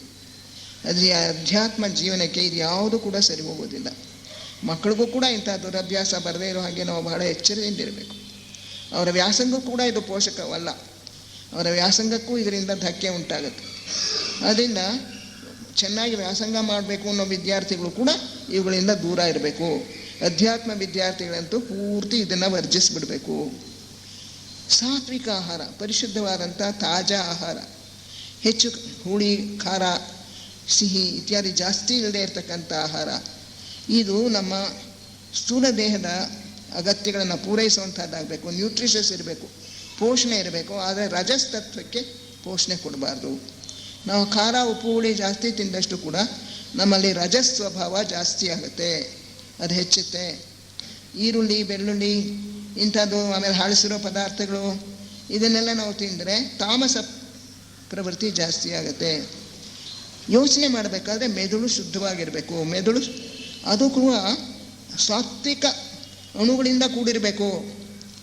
ಅದನ್ನು HP ಬ್ಲೆವಾಟ್ಸ್ಕಿ ಇವರು ಒಂದು ಪ್ಯಾಂಪ್ಲೆಟ್ನಲ್ಲಿ ಬರೀತಾರೆ. ನಮ್ಮ ಮೆದುಳು ಹೆಚ್ಚು ಹೆಚ್ಚು ಸೂಕ್ಷ್ಮವಾದಷ್ಟು ಕೂಡ ನಮಗೆ ಅಧ್ಯಾತ್ಮ ಜೀವನದಲ್ಲಿ ಹೆಚ್ಚು ಹೆಚ್ಚು ಮೇಲ್ಮೇಲಕ್ಕೆ ಹೋಗೋದಕ್ಕೆ ಸಾಧ್ಯ. ಸೂಕ್ಷ್ಮವಾದ ವಿಷಯಗಳನ್ನು, ಅಧ್ಯಾತ್ಮ ವಿಷಯಗಳನ್ನ ಕುರಿತು ನಾವು ಚಿಂತನೆ ಮಾಡಬೇಕಾದ್ರೆ ನಮ್ಮ ಮೆದುಳು ಬಹಳ ಸೂಕ್ಷ್ಮವಾಗಿರೋ ಸ್ವಭಾವದ್ದಾಗಿರಬೇಕು. ಬಹಳ ಸತ್ವಗುಣದಿಂದ ಕೂಡಿರಬೇಕು. ಸತ್ವ ಅಣುಗಳು, ಸಾತ್ವಿಕ ಅಣುಗಳೇ ಅಲ್ಲಿ ಪ್ರಧಾನವಾಗಿದ್ದರೆ ಅಧ್ಯಾತ್ಮ ವಿಷಯಗಳನ್ನು ನಮಗೆ ಅರ್ಥ ಮಾಡ್ಕೊಳ್ಳೋಕ್ಕೆ ಸುಲಭ ಆಗುತ್ತೆ. ಅದರ ಸ್ಪಂದ ಬಹಳ ಹೈ ಫ್ರೀಕ್ವೆನ್ಸಿ ಇರಬೇಕು. ಆ ಮೆದುಳಿನಲ್ಲಿರ್ತಕ್ಕಂಥ ಅಣುಗಳು ಮತ್ತು ಪರಮಾಣುಗಳ ಸ್ಪಂದ ಬಹಳ ಉನ್ನತ ಮಟ್ಟದಲ್ಲಿರಬೇಕು, ಬಹಳ ಸೂಕ್ಷ್ಮವಾಗಿರಬೇಕು. ಹೈ ಫ್ರೀಕ್ವೆನ್ಸಿ ಇದ್ದರೆ ಬಹಳ ಬೇಗ ಬೇಗ ಬೇಗ ಓಡುವಂಥ ಅಲೆಗಳು. ಇಂಥ ಅಲೆಗಳಿಂದ ಕೂಡಿರೋ ಆ ಮ್ಯಾಟರ್ ಅಥವಾ ಒಂದು ವಸ್ತು ನಮ್ಮ ಮೆದುಳಿನಲ್ಲಿ, ಅಂಥ ಒಂದು ವಸ್ತುವಿನಿಂದ ಅದು ರಚಿತವಾಗಬೇಕಾದ್ರೆ ಆಹಾರ ಸೂಕ್ಷ್ಮವಾಗಿರಬೇಕು, ಬಹಳ ಸತ್ವಗುಣದಿಂದ ಕೂಡಿರಬೇಕು. ಅದಕ್ಕೆ ಕೂಡ ಹಿಂದಿನ ಋಷಿಗಳು, ಮುನಿಗಳು ಅವರು ಹೆಚ್ಚಾಗಿ ಹಣ್ಣುಗಳು ಮತ್ತು ಈ ಹೊಸದಾಗಿ ಬೆಳೆದಿರ್ತಾರೆ ಮತ್ತು ಬೇರುಗಳು, ಇದರಿಂದನೇ ಅದನ್ನೇ ಆಹಾರವಾಗಿ ಸ್ವೀಕರಿಸ್ತಾ ಇದ್ರು. ಹಣ್ಣುಗಳು ಬಹಳ ಒಳ್ಳೆಯ ಆಹಾರ. ಹಸಿ ತರಕಾರಿ ಮತ್ತು ಮೊಳಕೆ ಬರ್ತಾ ಇರ್ತಕ್ಕಂಥ ಕಾಳುಗಳು, ಅದರಲ್ಲಿ ಜೀವ ಇನ್ನೂ ವೃದ್ಧಿ ಆಗ್ತಾ ಇದೆ.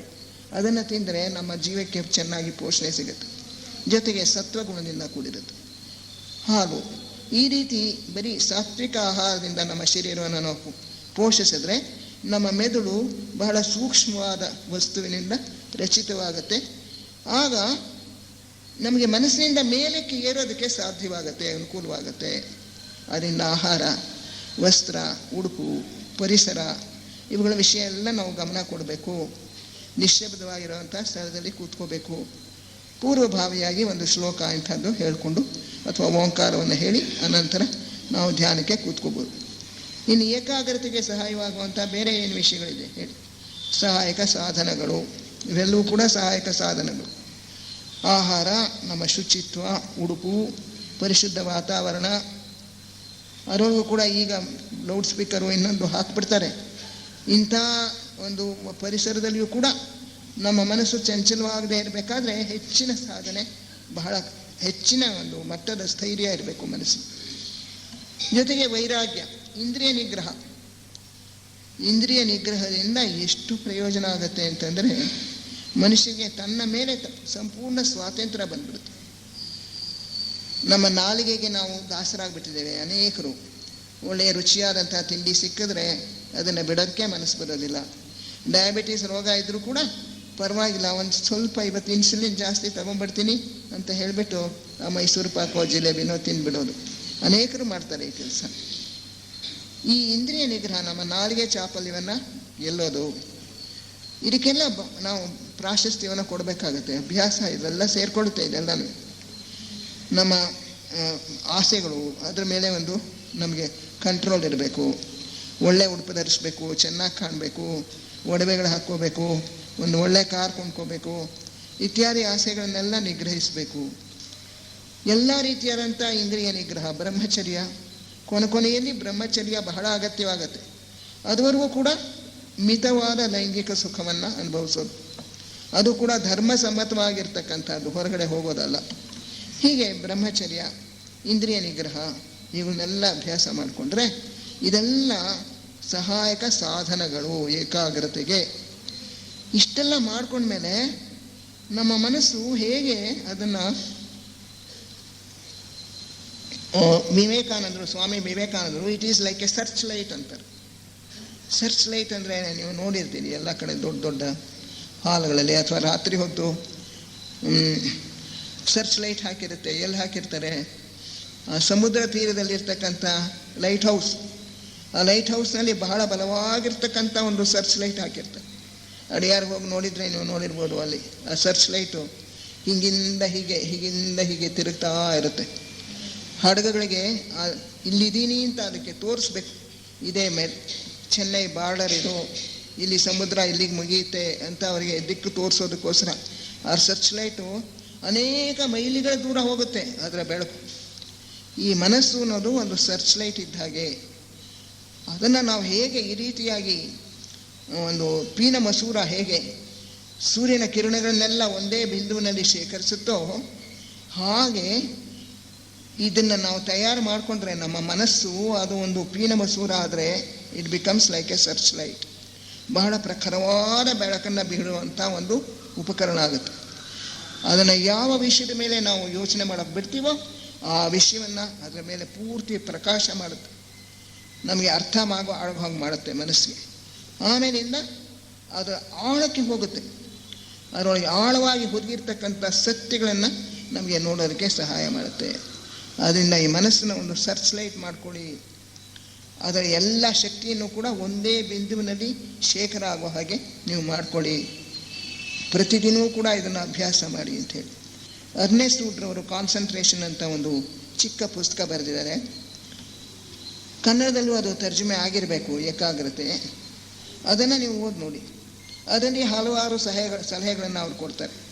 ಅವ್ರು ಹೇಳೋರು, ಮೊದಲು ವಿಷಯದ ಮೇಲೆ ಮನಸ್ಸು ಕೇಂದ್ರೀಕೃತವಾಗುವ ಹಾಗೆ ಮಾಡೋಕ್ಕೆ ಅಭ್ಯಾಸ ಹೇಗೆ ಮಾಡ್ಬೋದು?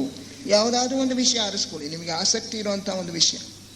ಅದ್ರ ಮೇಲೆ ಒಂದು ಪ್ರಬಂಧ ಬರೀರಿ, ಮನಸ್ಸಿನಲ್ಲೇ ಒಂದು ಪ್ರಬಂಧ ಬರೀರಿ. ಉದಾಹರಣೆಗೆ ಸೂರ್ಯ ಅಂತ ತಗೊಳ್ಳೋಣ. ಸೂರ್ಯನ ವಿಷಯ ನಮಗೇನೇನು ಗೊತ್ತಿದೆ? ಒಂದು ಪೇಪರು, ಒಂದು ಪೆನ್ನಿಸೆಲ್ಲು ಅಥವಾ ಒಂದು ಪುಸ್ತಕ ತಗೊಂಡು ನಮಗೆ ಗೊತ್ತಿರೋ ವಿಷಯ ಎಲ್ಲ ಬರೀತಾ ಹೋಗೋದು. ಸೂರ್ಯ ಏನೇನು ಹೇಳಿ, ಒಂದೊಂದಾಗಿ ಹೇಳಿ, ನಿಮಗೇನು ಗೊತ್ತಿದೆ? ಸೂರ್ಯ ಅವನು ಒಂದು ನಕ್ಷತ್ರವ ಅಥವಾ ಗ್ರಹವ? ನಕ್ಷತ್ರ. ಇದು ಗ್ರಹ ಅಲ್ಲ. ಸೂರ್ಯನ ಸುತ್ತ ಗ್ರಹಗಳು ಚಲಿಸುತ್ತವೆ. ಸೂರ್ಯ ಒಂದು ನಕ್ಷತ್ರ. ನಕ್ಷತ್ರಕ್ಕೂ ಗ್ರಹಕ್ಕೂ ಇರೋ ವ್ಯತ್ಯಾಸ ಏನು? ನಕ್ಷತ್ರ ಸ್ವಯಂ ಬೆಳಕನ್ನು ಉತ್ಪತ್ತಿ ಮಾಡಿ ಕೊಡುತ್ತೆ. ಗ್ರಹ ಸೂರ್ಯನಿಂದ ಬರುವ ಬೆಳಕನ್ನು ತಾನು ತನ್ನ ಮೇಲೆ ಚೆಲ್ಲಿದಾಗ ಅದು ಕಾಣಿಸ್ಕೊಳ್ಳುತ್ತೆ ಅಷ್ಟೇ. ಗ್ರಹಕ್ಕೆ ಸ್ವಯಂ ಬೆಳಕನ್ನು ಉತ್ಪತ್ತಿ ಮಾಡೋ ಶಕ್ತಿ ಇಲ್ಲ. ನಮ್ಮ ಭೂಮಿ ಮೇಲೆ ಸೂರ್ಯನ ಬೆಳಕು ಬಿದ್ದರೆ ಅದಕ್ಕೆ ಬೆಳಕು, ಇಲ್ಲ ಹೋದರೆ ಇಲ್ಲ. ಅದರಿಂದ ಗ್ರಹಗಳಿಗೆ ಸ್ವಯಂ ಬೆಳಕನ್ನು ಉತ್ಪತ್ತಿ ಮಾಡುವ ಶಕ್ತಿ ಇಲ್ಲ. ಸೂರ್ಯನಿಗೆ ಬೆಳಕು, ಶಾಖ ಇವುಗಳನ್ನೆಲ್ಲ ಉತ್ಪತ್ತಿ ಮಾಡೋ ಶಕ್ತಿ ಇರುತ್ತೆ. ಪ್ರತಿಯೊಂದು ನಕ್ಷತ್ರಕ್ಕೂ ಅದಿರುತ್ತೆ. ಆದ್ದರಿಂದ ಸೂರ್ಯ ಒಂದು ನಕ್ಷತ್ರ. ಆಮೇಲೆ ಸೂರ್ಯನ ವಿಷಯ ಇನ್ನೇನೇನು ಗೊತ್ತು ನಿಮಗೆ? ನಮ್ಮ ಸೌರ ಬ್ರಹ್ಮಾಂಡದ ಕೇಂದ್ರ ಇದು. ಇದರ ಸುತ್ತ ಎಷ್ಟೋ ಗ್ರಹಗಳು ಸುತ್ತುತ್ತವೆ. ನವಗ್ರಹಗಳು ಅಂತ ಇದ್ರು, 10 ಅಂತಾರೆ. ಈ ಗ್ರಹಗಳೆಲ್ಲ ಸೂರ್ಯನ ಸುತ್ತ ಬೇರೆ ಬೇರೆ ಅಕ್ಷರಗಳಲ್ಲಿ ತಿರುಗುತ್ತವೆ. ಸೂರ್ಯ ಇವನು ಏನೇನು ಉತ್ಪತ್ತಿ ಮಾಡ್ತಾನೆ? ಸೂರ್ಯಗ್ರಹ ನಮ್ಮ ಕಣ್ಣು ಕಾಣಿಸೋ ಸೂರ್ಯನಿಂದ ಏನೇನು ಉತ್ಪತ್ತಿ ಆಗುತ್ತೆ? ಶಾಖ, ಬೆಳಕು, ಆಮೇಲೆ ಎಲೆಕ್ಟ್ರಿಸಿಟಿ ಕೂಡ ನಮಗೆ ಬರೋದು ಅವನಿಂದಲೇ. ಆಮೇಲೆ ಎಲ್ಲ ವಿಧವಾಗಿರ್ತಕ್ಕಂಥ ಕಿರಣಗಳು ಎಲ್ಲ ನಮ್ಮ ಆರ್ಡಿನರಿ ಬೆಳಕು, ಕಣ್ಣು ಕಾಣೋ ಬೆಳಕು, ಇದಲ್ಲದೆ ಅಲ್ಟ್ರಾವೈಲೆಟ್ ಬೆಳಕು, ಕಣ್ಣು ಕಾಣದೇ ಇರೋದು, ಭಾಳ ಸೂಕ್ಷ್ಮವಾಗಿರೋದು, ಆಮೇಲೆ ಇನ್ಫ್ರಾರೆಡ್ ಬೆಳಕು, ಎಲ್ಲ ಬೆಳಕುಗಳು, ಎಲ್ಲ ತರಹ ಸ್ಪಂದಗಳು ಕೂಡ ಸೂರ್ಯನಿಂದ ಬರುತ್ತೆ. ಆಮೇಲೆ ನಮಗೆ ಥಿಯಾಸ್ಫಿಯರ್ ಹೇಳಿರೋದೇನು ಅಂದರೆ ಪ್ರಾಣಶಕ್ತಿ, ನಾವು ನಮ್ಮ ವೈಟಾಲಿಟಿ, ಆ ಪ್ರಾಣಶಕ್ತಿ ಅದನ್ನು ಉತ್ಪತ್ತಿ ಮಾಡುವನು ಕೂಡ ಸೂರ್ಯನೇ. ಅವನಿಂದ ವೈಟಾಲಿಟಿ ಗ್ಲೋಬ್ಯೂಲ್ಸ್ ಉತ್ಪತ್ತಿಯಾಗಿ ಅದು ಗಾಳಿಯಲ್ಲಿ ಹರಡ್ಕೊಳ್ಳುತ್ತೆ. ಅದನ್ನು ಹೀರ್ಕೊಂಡು ನಾವು ನಮ್ಮ ಸ್ಪ್ಲೀನ್ ಹತ್ತಿರ ಇರ್ತಕ್ಕಂಥ ಒಂದು ಚಕ್ರ, ಅದನ್ನು ಹೀರ್ಕೊಂಡು ಅದನ್ನು ಪ್ರಾಣಶಕ್ತಿಯನ್ನಾಗಿ ಬದಲಾಯಿಸಿ ಪಂಚವಾಯುಗಳನ್ನಾಗಿ ಮಾಡಿ ನಮ್ಮ ಶರೀರದ ಎಲ್ಲ ಕೆಲಸಗಳು ಕೂಡ ನಡೆಯೋ ಹಾಗೆ ಮಾಡುತ್ತೆ.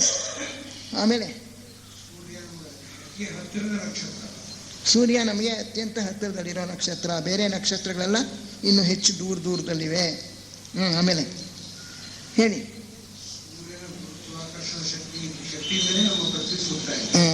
ಸೂರ್ಯ ಎಲ್ಲ ಗ್ರಹಗಳನ್ನು ಕೂಡ ಹಿಡಿದಿಟ್ಕೊಂಡಿದ್ದಾನೆ. ಎಲ್ಲ ಗ್ರಹಗಳನ್ನು ಅವನು ಆಕರ್ಷಿಸ್ತಾ ಇರೋದ್ರಿಂದ ಅವನ ಗುರುತ್ವಾಕರ್ಷಣೆ ಶಕ್ತಿಯಿಂದ ಎಲ್ಲ ಗ್ರಹಗಳು ಅವನ ಸುತ್ತ ಚಲಿಸುತ್ತವೆ. ಭೂಮಿ ಕೂಡ ಹಾಗೆ ಚಲಿಸ್ತಾ ಇದೆ. ಆ ಸೂರ್ಯನ ಆಕರ್ಷಣೆಯಿಂದ ತಪ್ಪಿಸ್ಕೊಂಡ್ರೆ ಗ್ರಹ ಆಚೆಗೆ ಹೊರಟು ಹೋಗ್ಬಿಡುತ್ತೆ. ಕಾಸ್ಮಿಕ್ ಪ್ಲೇನ್ಗೆ ಹೊರಟೋಗುತ್ತೆ. ಇಡೀ ವಿಶ್ವಕ್ಕೆ ಹೊರಟೋಗುತ್ತೆ. ಈ ಸೌರ ಬ್ರಹ್ಮಾಂಡಕ್ಕೆ ಇವನು ಸೂರ್ಯ ಒಂದು ಶಕ್ತಿ ಕೇಂದ್ರ. ಈ ಇಡೀ ಸೌರ ಬ್ರಹ್ಮಾಂಡಕ್ಕೆ ಒಬ್ಬ ಈಶ್ವರ ಇದ್ದಾನೆ. ಅವನನ್ನು ನಾವು ಸೌರ ಬ್ರಹ್ಮಾಂಡೇಶ್ವರ ಅಂತ ಕರಿತೀವಿ. ಅವನು ನಮಗೆ ಕಣ್ಣು ಕಾಣದೇ ಇರ್ತಕ್ಕಂಥ ಒಂದು ಅದೃಶ್ಯ ವ್ಯಕ್ತಿ. ಆದರೆ ಅವನೊಬ್ಬ ವ್ಯಕ್ತಿನೇ. ಅವನ ಒಂದು ಪ್ರಜ್ಞೆ ಇಡೀ ಸೌರ ಬ್ರಹ್ಮಾಂಡವನ್ನೆಲ್ಲ ಆವರಿಸ್ಕೊಂಡಿದೆ. ಈ ಸೂರ್ಯ ಅವನ ಶಕ್ತಿ.